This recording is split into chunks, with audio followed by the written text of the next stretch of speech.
నా పేరు టీనే ఆనందన. యస్య సర్వే సమారంభం కామ సంకల్పవర్జితా జ్ఞానాగ్నిదగ్ధ కర్మాణి తమః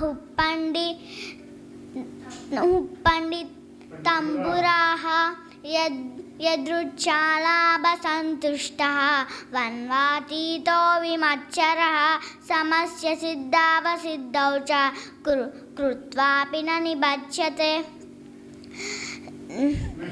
నహి జ్ఞానేన సదృశం పవిత్రమిహ విద్యతే తత్స్వయం యోగ సంసిద్ధః కాలేనాత్మని విందహి శ్రద్ధాలాంబలి తే జ్ఞానం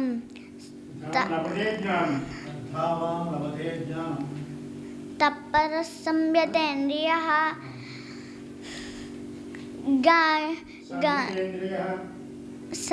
సంయతేంద్రియః నాయం లోకోస్తి న పరః జ్ఞానం లబ్ధ్వా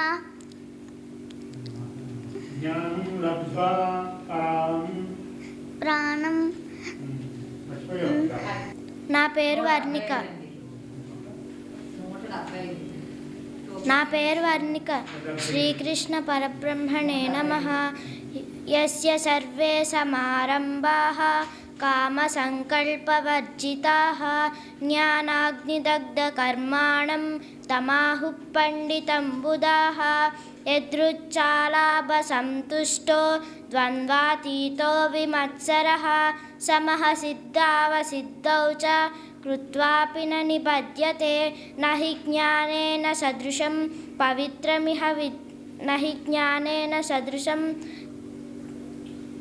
పవిత్రమిహ విద్యతే తత్స్వయం యోగ సంసిద్ధః కాలేనాత్మని విందతి శ్రద్ధావాన్ లభతే జ్ఞానం తత్పరః సంయతేంద్రియః. జ్ఞానం లబ్ధ్వా పరాం శాంతిం అచిరేణాధిగచ్చతి. అజ్ఞాశ్చ శ్రద్ధదానశ్చ సంశయాత్మా వినశ్యతి. నాయం లోకోస్తి న పరో నసుకం సంశయాత్మనః. యోగయుక్తో విశుద్ధాత్మా విజితాత్మా జితేంద్రియః. సర్వభూతాత్మభూతాత్మా కుర్వన్నపి న లిప్యతే. నైవ కించిత్ కరోమీతి యుక్తో మన్యేత తత్వవిత్.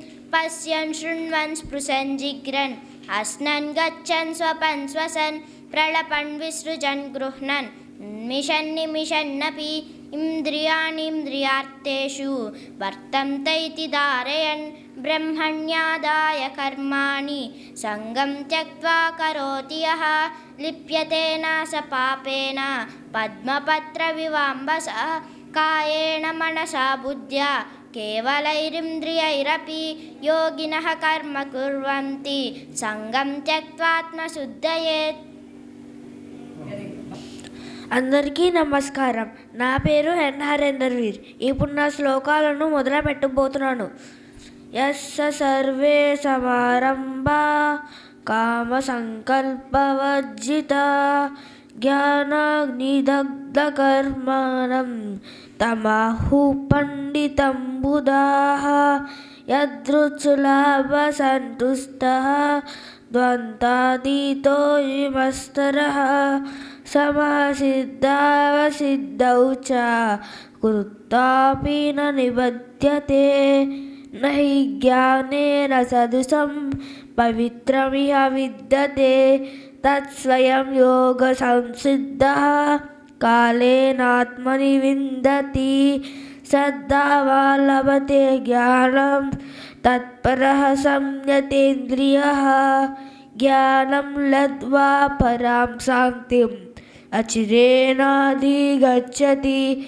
అజ్ఞా చ శ్రద్ధదానశ్చ సంశయాత్మా వినశ్యతి. నాయం అజ్ఞా చ శ్రద్ధదానశ్చ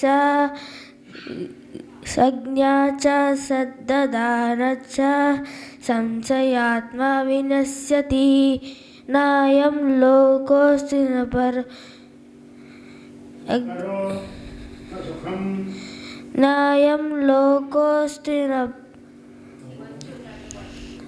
श्रद्धावान् लभते ज्ञानं तत्परः संयतेन्द्रियः ज्ञानं लब्ध्वा परां शान्तिम् अचिरेणाधिगच्छति अज्ञाच श्रद्धादानच्च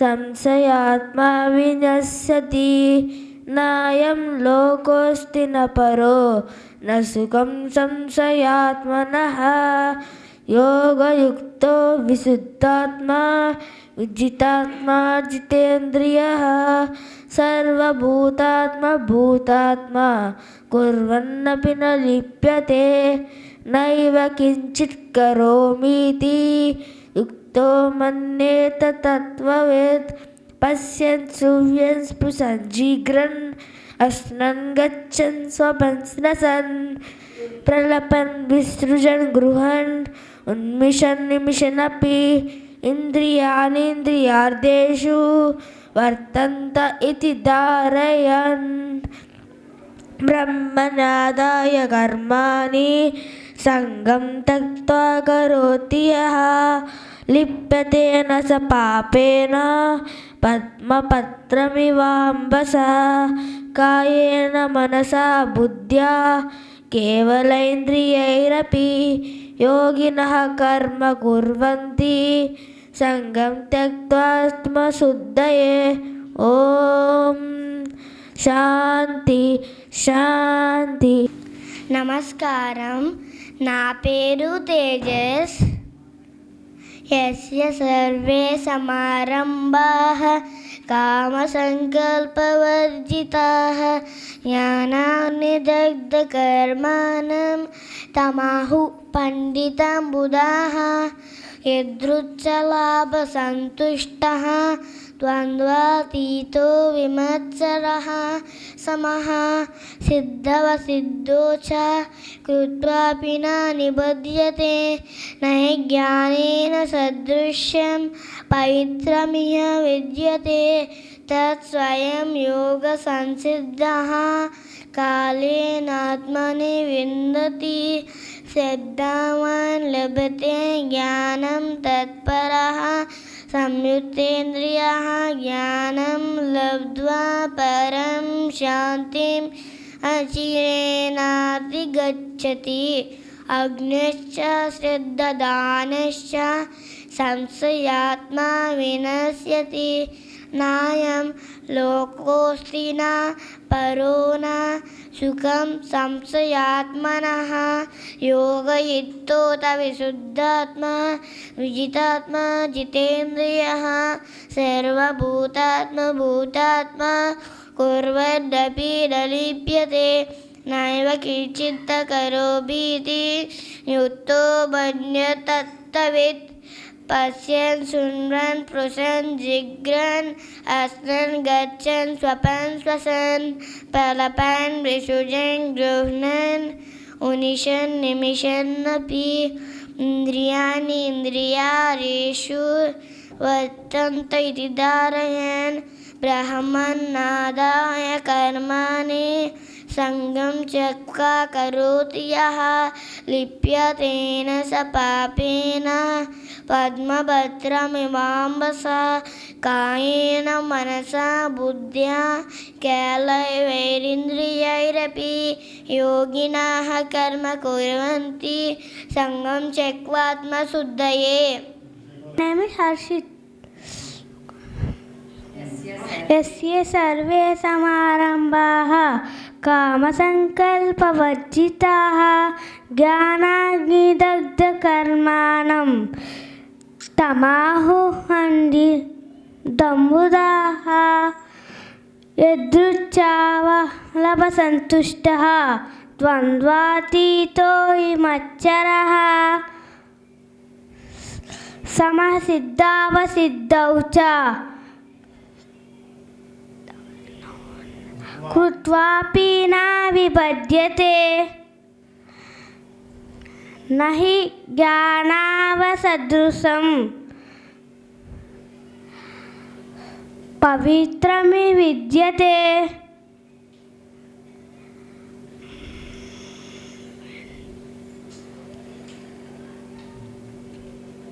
సమారంభ కామ సంకల్ప వర్జిత జ్ఞానాగ్ని దగ్ధ కర్మాణం తమాహుం పండితంబుధాః యదృచ్ఛ లాభ సంతుష్టః ద్వంద్వాతీతో విమత్సరః.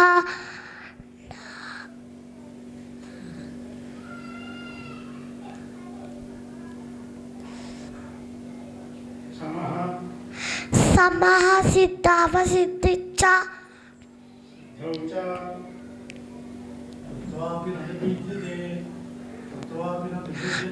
కృత్వాపి న నివిద్యతే.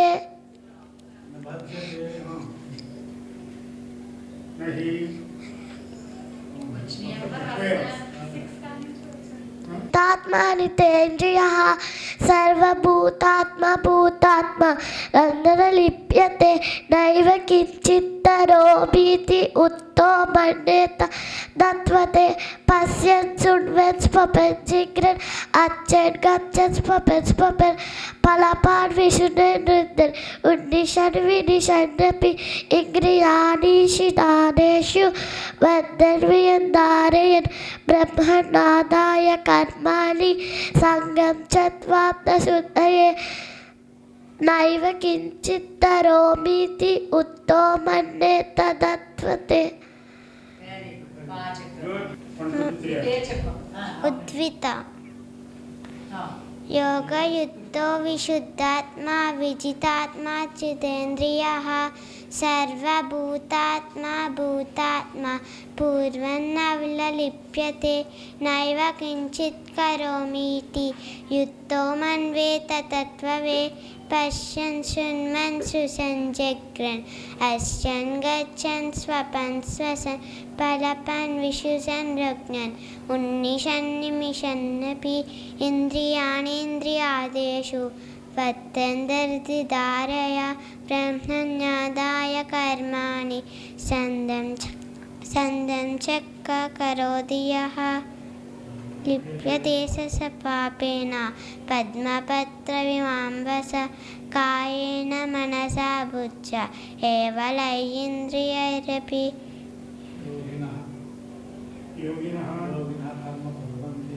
యోగినః కర్మ కుర్వంతి సంగం చక్క కరోతి యః. నా పేరు కలిదిండి లిఖిత. యస్య సర్వే సమారంభాః కామసంకల్పవర్జితాః జ్ఞానాగ్నిదగ్ధకర్మాణం తమాహుః పండితంబుధాః యదృచ్ఛాలాభసంతుష్టः ద్వంద్వాతీతో విమత్సరः సమః సిద్ధావసిద్ధౌ చ కృత్వాపి న నిబధ్యతే నహి జ్ఞానేన సదృశం పవిత్రమిహ విద్యతే తత్స్వయం యోగ సంసిద్ధః కాలేనాత్మని వింద్యతి శ్రద్ధావాన్ లభతే జ్ఞానం తత్పరః సంయతేంద్రియః జ్ఞానం లబ్ధ్వా పరాం శాంతిం అచిరేనాధిగచ్చతి అజ్ఞశ్చ శ్రద్ధధానశ్చ సంశయాత్మా వినశ్యతి నాయం లోకోస్తి న పరో న సుఖం సంశయాత్మనః యోగయుక్తో విశుద్ధాత్మా విజితాత్మా జితేంద్రియః సర్వభూతాత్మ భూతాత్మా కుర్వన్నపి న లిప్యతే నైవ కించిత్ కరోమీతి యుక్తో మన్యేత తత్వవిత్. పశ్యన్ శృణ్వన్ స్పృశన్ జిఘ్రన్ అస్నన్ గచ్చన్ స్వపన్ శ్వసన్ ప్రలపన్ విసృజన్ గృహ్ణన్ ఉన్మిషన్ నిమిషన్నపి ఇంద్రియాణీంద్రియార్థేషు వర్తంత ఇతి ధారయన్ బ్రహ్మణ్యాదాయ కర్మాణి సంగం త్యక్త్వా కరోతి యః లిప్యతే న స పాపేన పద్మపత్రమివాంబసా కాయేన మనసా బుద్ధ్యా కేవలైరింద్రియైరపి యోగినః కర్మ కుర్వంతి సంగం త్యక్త్వాత్మశుద్ధయే. ధన్యవాదములు. నా పేరు మల్లారిది శ్రీవల్లి. యస్య సర్వే సమారంభాః కామసంకల్పవర్జితాః ज्ञानाग्निदग्धकर्माणं तमाहुः पंडितं बुधाः यदृच्छालाभसन्तुष्टः द्वन्द्वातीतो विमत्सरः समः सिद्धावसिद्धौ च कृत्वापि न निबध्यते न हि ज्ञानेन सदृशं पवित्रमिह विद्यते तत्स्वयं योगसंसिद्धः कालेनात्मनि विन्दति श्रद्धावान् लभते ज्ञानं तत्परः संयतेन्द्रियः ज्ञानं लब्ध्वा परां शान्तिम् अचिरेणाधिगच्छति अग्नश्चाश्रद्धधानश्च संशयात्मा विनश्यति नायं लोकोऽस्ति न परो न सुखं संशयात्मनः योगयुक्तो विशुद्धात्मा विजितात्मा जितेन्द्रियः सर्वभूतात्मा कुर्वन्नपि न लिप्यते नैव किञ्चित् करोमीति युक्तो मन्येत तत्त्ववित् पश्यन् शृण्वन् स्पृशन् जिघ्रन् अश्नन् गच्छन् स्वपन् श्वसन् प्रलपन् विसृजन् गृह्णन् उन्मिषन् निमिषन्नपि इन्द्रियाणीन्द्रियार्थेषु वर्तन्त इति धारयन् ब्रह्मण्याधाय कर्माणि सङ्गं त्यक्त्वा करोति यः लिप्यते न स पापेन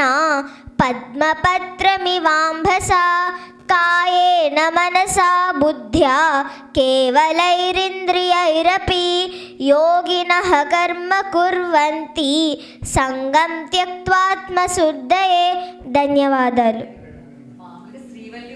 కీర్తి సాయి లలిత. యస్య సర్వే సమారంభాః కామసంకల్పవర్జితాః జ్ఞానాగ్నిదగ్ధకర్మాణం తమాహుః పండితం బుధాః యదృచ్ఛాలాభసంతుష్టः లభతంతుష్టः ద్వంద్వాతీతో విమత్సరः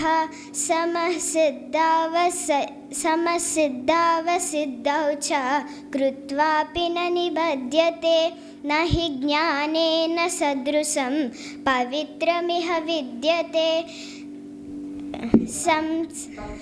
తత్స్వయం యోగ సంసిద్ధః కాలేనాత్మని విందతి శ్రద్ధావాన్ లభతే జ్ఞానం తత్పరః సంయతేంద్రియః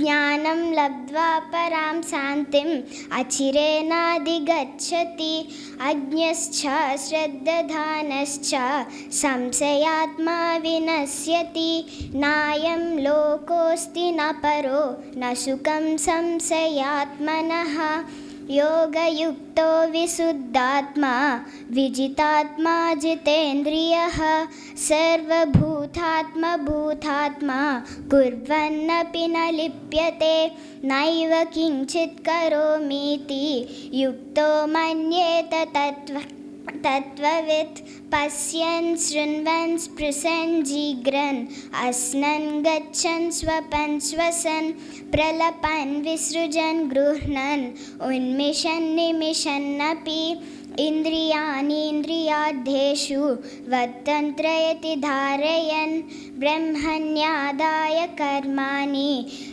संगं त्यक्त्वा करोति यः लिप्यते न स पापेन पद्मपत्रमिवाम्भसा कायेन मनसा बुद्ध्या केवलैरिन्द्रियैरपि योगिनः कर्म कुर्वन्ति संगं त्यक्त्वात्मशुद्धये ధన్యవాదాలు.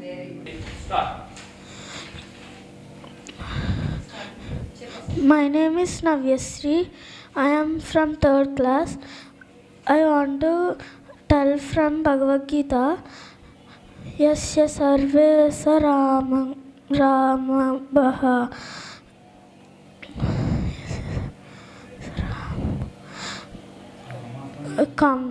కర్మ సంకల్పవాజిత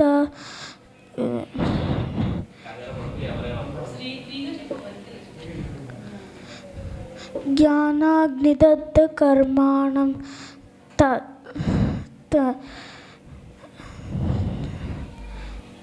జ్ఞానాగ్నిదగ్ధ కర్మాణం తమాహుః పండితం బుధాః యశ్చ యదృచ్ఛాలాభసంతుష్టః ద్వంద్వాతీతో విమత్సరః సమసిద్ధావసిద్ధౌ చ కృత్వాపి న నిబధ్యతే నహి జ్ఞానేన సదృశ్యం కృత్వాపి న పవిత్రమిహ విద్యతే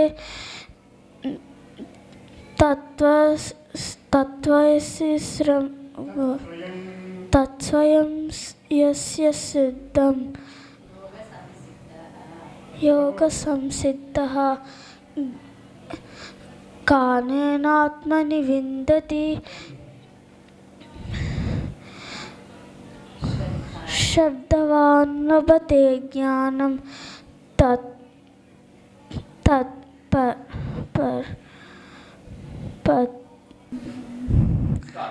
నా పేరు దీప్తాంశు శేఖర్. యస్య సర్వే సమారంభాః కామసంకల్పవర్జితాః జ్ఞానాగ్నిదగ్ధకర్మాణం తమాహుః పండితం బుధాః యదృచ్ఛాలాభసంతుష్టः ద్వంద్వాతీతో విమత్సరः సమసిద్ధావసిద్ధౌ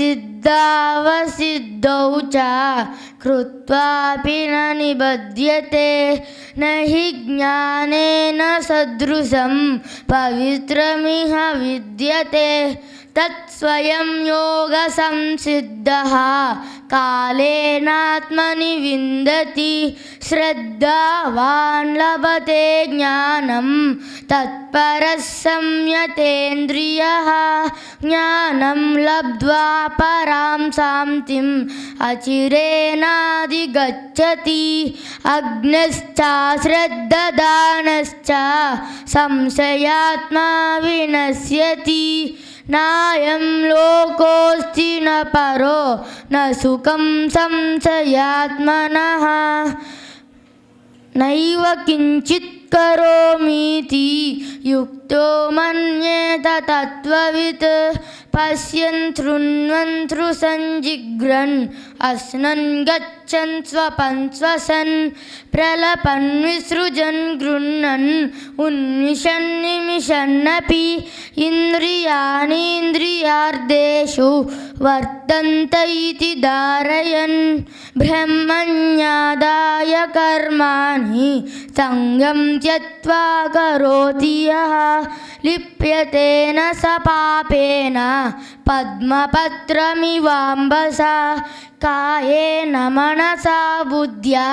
కేవలైరింద్రియైరపి యోగినః కర్మ కుర్వంతి సంగం త్యక్త్వాత్మశుద్ధయే. శ్రీ గురుభ్యో నమః. నా పేరు ఇందుకూరి క్షేత్రజ్ఞ. ఓం శ్రీ కృష్ణ పరబ్రహ్మణే నమః.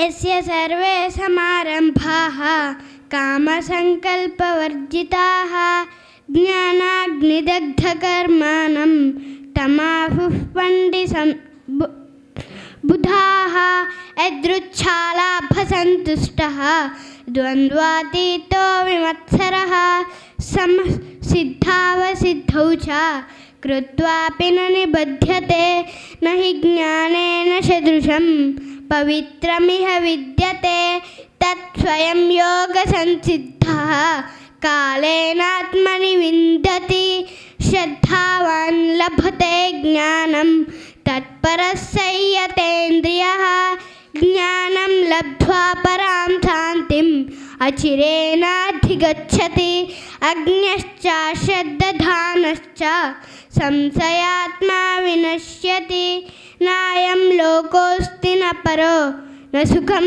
సంశయాత్మనః योगयुक्तो विशुद्धात्मा विजितात्मा जितेन्द्रियः सर्वभूतात्मा भूतात्मा कुर्वन्नपि न लिप्यते नैव किञ्चित् करोमीति युक्तो मन्येत तत्त्ववित् पश्यन् शृण्वन् स्पृशन् जिघ्रन् अश्नन् गच्छन् स्वपन् स्वसन् प्रलपन् विसृजन् गृह्णन् उन्मिषन् निमिषन्नपि इन्द्रियाणि इन्द्रियार्थेषु वर्तन्त इति धारयन् ब्रह्मण्याधाय कर्माणि सङ्गं त्यक्त्वा करोति यः लिप्यते न स पापेन पद्मपत्रमिवाम्भसा कायेन मनसा बुद्ध्या केवलैरिन्द्रियैरपि योगिनः कर्म कुर्वन्ति సంగం త్యక్త్వాత్మశుద్ధయే.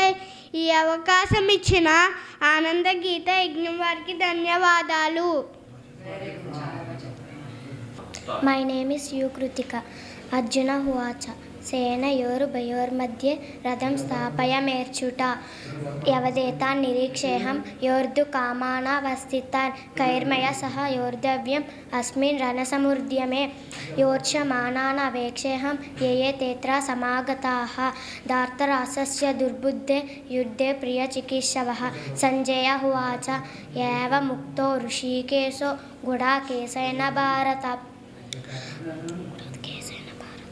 గుడాకేశేన భారత సేనయోరుభయోర్मध्ये స్థాపయిత్వా రథోత్తమం భీష్మద్రోణ ప్రముఖతాః సర్వేషాం మహిషితాన్ ఉవాచ పార్థ పశ్యైతాన్ సితాన్ పార్థః సితాన్ కురునితి సమవేతాన్ కురునితి తత్ర పశ్యసితాన్ పార్థః పితॄనదా పితామహాన్ ఆచార్యాన్ మాతులాన్ భ్రాతॄన్ పుత్రాన్ పౌత్రం సఖిం సదా స్వసురాన్ సుహృదశ్చైవ సేనయోరుభయోరపి తాన్ సమిసస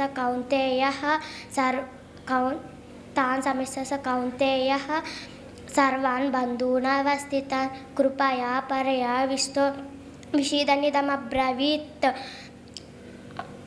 అర్జున హువాచ దృష్వేమం స్వజనం కృష్ణ యుత్సవం సమపస్థితాన్ సీదంతి మమ గాత్రాన్ని ముఖం చ పరిశుష్యతి వేపదుష్య శరీరే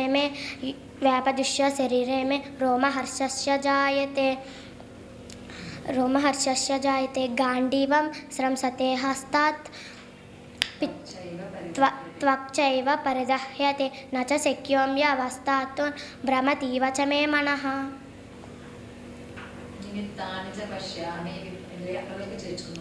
అక్కడ దాకే నేర్చుకోమన్నారు.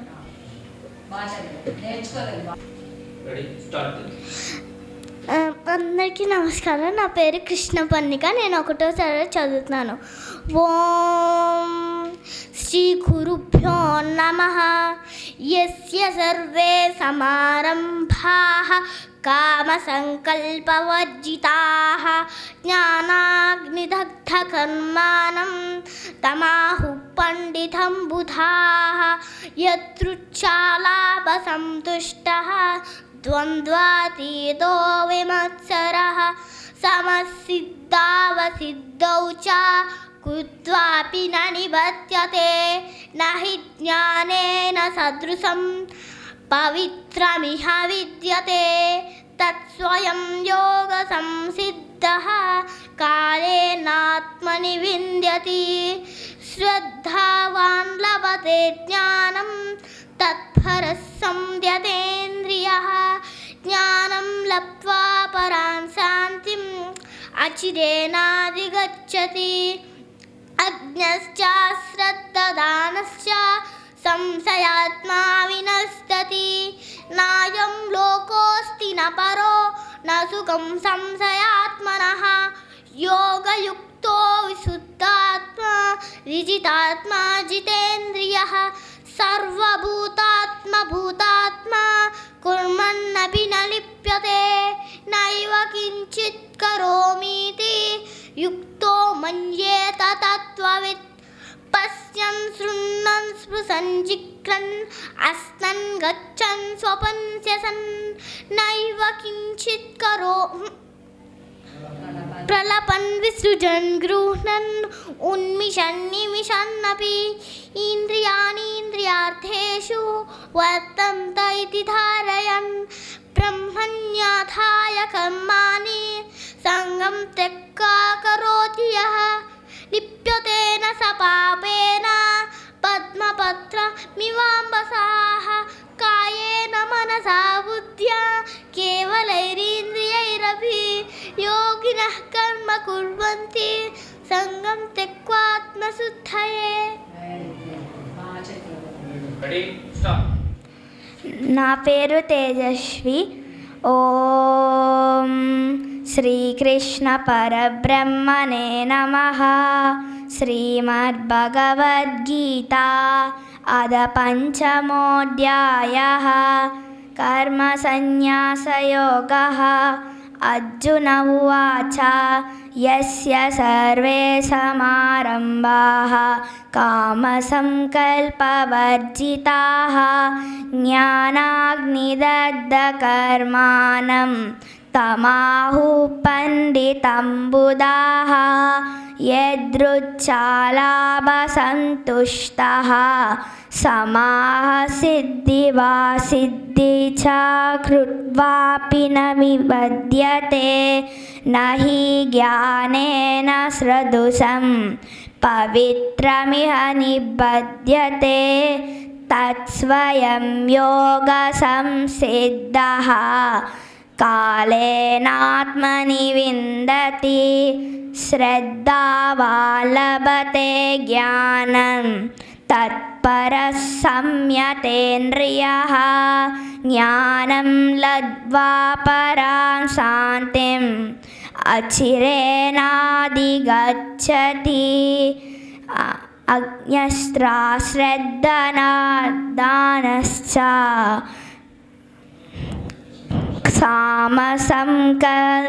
సంశయాత్మా వినశ్యతి. జ్ఞానం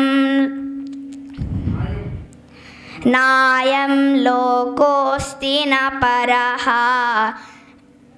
న సుఖం సంశయాత్మనః. యోగయుక్తో విశుద్ధాత్మా విజితాత్మా జితేంద్రియః సర్వభూతాత్మా భూతాత్మా కుర్వన్నపి న లిప్యతే నైవ కించిత్ కరోమీతి యుక్తో మన్యేత తత్వవిత్. పశ్యన్ శృణ్వన్ సుసంజిఘ్రన్ అసన్ గచ్చన్ స్వపం స్వస్వన్ ప్రలపన్ విసృజన్ గృహ్ణన్ ఉన్నిషన్న విషన్నపి ఇంద్రియాణీంద్రియార్థేషు వర్తంత యతి ధారయన్ బ్రహ్మన్నాదాయ కర్మాణి సంగం త్యక్త్వా కరోతి యః లిప్యతే న స పాపేన పద్మపత్రవిభాంబసా కాయేన మనసా బుద్ధ్యా కేవలైరింద్రియైరపి యోగినః కర్మ కుర్వంతి సంగం త్యక్త్వాత్మశుద్ధయే. తత్సత్ ఇది శ్రీమద్భగవద్గీతాసు ఉపనిషత్తు బ్రహ్మ విజ్ఞాయాం యోగశాస్త్రే శ్రీకృష్ణార్జున సంవాదే కర్మ సన్యాసయోగో నామ. అర్జున ఉవాచ హరి ఓం. నా పేరు కేఎస్డిఎం ప్రణవ్. యస్య సర్వే సమారంభాః కామ సంకల్పవర్జితాః జ్ఞానాగ్నిదగ్ధ కర్మాణం తమాహుః పండితం బుధాః. యదృచ్ఛాలాభ సంతుష్టः ద్వంద్వాతీతో విమర్శయः సమః సిద్ధావసిద్ధౌ చ కృత్వాపి న నిబధ్యతే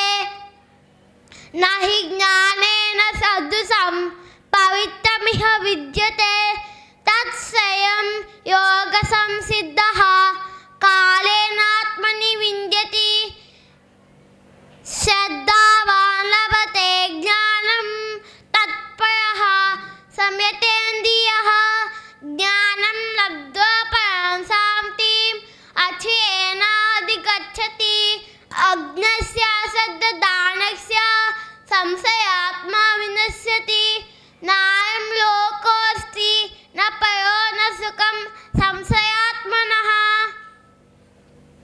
योगयुक्तो विशुद्धात्मा विजितात्मा जितेन्द्रियः सर्वभूतात्मा भूतात्मा कुर्वन्नपि न लिप्यते नैव किञ्चित् करोमीति युक्तो मन्ये तत्त्ववित् पश्यन् शृण्वन् स्पृशन् जग्रेन् अस्नन् गच्छन् स्वपन् श्वसन् प्रलपन् विशुद्धन् ग्रह्णन् उन्मिषन् निमिषन्नपि इन्द्रियादिन्द्रियादेषु वर्तन्त इति धारयन् ब्रह्मण्यादाय कर्माणि सङ्गं त्यक्त्वा करोति यः लिप्यते न स पापेन पद्मपत्रमिवाम्बसा कायेन मनसा बुद्ध्या केवल इन्द्रियैरपि योगिनः कर्म कुर्वन्ति सङ्गं त्यक्त्वा